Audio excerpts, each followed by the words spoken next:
ಲಿಂಗಾಯತರ ಹೋರಾಟ ಈಗಲ್ಲ, ಮೊದಲಿಂದ ಭಾಳ ವರ್ಷದಿಂದ ಅವರು ಹೋರಾಟವನ್ನು ಮಾಡ್ತಾಯಿದ್ದಾರೆ.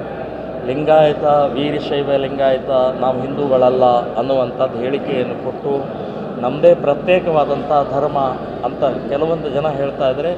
ಇದನ್ನು ನಾವು ಒಪ್ಪೋದಿಲ್ಲ. ಲಿಂಗಾಯತರು, ವೀರಶೈವರು ಇವರೆಲ್ಲರೂ ಹಿಂದೂಗಳೇ, 100ಕ್ಕೆ 100 ಹಿಂದೂಗಳು. ನೀವು ಹಿಂದೂ ಧರ್ಮದಿಂದ ಬೇರೆ ಆಗೋಕ್ಕೆ ಸಾಧ್ಯನೇ ಇಲ್ಲ. ಹಿಂದೂಗಳೇ, ನಿಮ್ಮ ಎಲ್ಲ ಆಚರಣೆ ಹಿಂದೂ ಧರ್ಮದ ಪ್ರಕಾರನೇ ಇದೆ.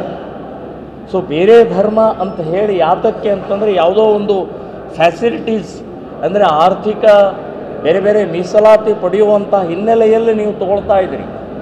ಆದರೆ ಧರ್ಮ ಒಡೆಯುವಂಥದ್ದು, ದೇಶ ಒಡೆಯುವಂಥದ್ದು, ಜಾತಿ ಒಡೆಯುವಂಥದ್ದು, ನಮ್ಮಲ್ಲಿ ಭೇದ ನಿರ್ಮಾಣ ಮಾಡುವಂಥದ್ದು ದಯವಿಟ್ಟು ಮಾಡಬೇಡಿ ಅಂತ ಹೇಳಿ ನಾನು ಕೈ ಮುಗಿದು ಆ ಪೂಜ್ಯ ಸ್ವಾಮೀಜಿಗಳಿಗೆ, ಯಾರು ಇದನ್ನು ಮಾಡ್ತಾ ಇದ್ದಾರೆ ಅವರಿಗೆ ನಾನು ಕೈ ಮುಗಿದು ಕೇಳ್ಕೊಳ್ತಾ ಇದ್ದೀನಿ. ನಾವು ಜೋಡಿಸ್ತಾ ಇದ್ದೀವಿ. ಜಾತಿ, ಮತ, ಪ್ರಾಂತ, ಭಾಷೆ, ಪಕ್ಷ ಬೇಡ, ನಾವೆಲ್ಲ ಹಿಂದೂ ಒಂದು ಬಂಧು ಅಂತ ನಾವು ಜೋಡಿಸ್ತಾ ಇದ್ದೀವಿ. ನಮಗೆ ಕಲ್ಲು ಹಾಕಬೇಡಿ.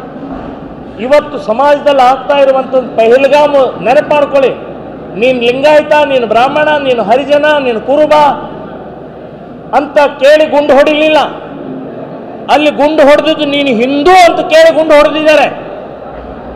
ಸೊ ಇದಕ್ಕೂ ನಾವು ಪಾಠ ಕಲೀಲಿಲ್ಲ ಅಂದರೆ ಇನ್ಯಾವ ಪಾಠ ಕಲಿಯೋದು ನಾವು?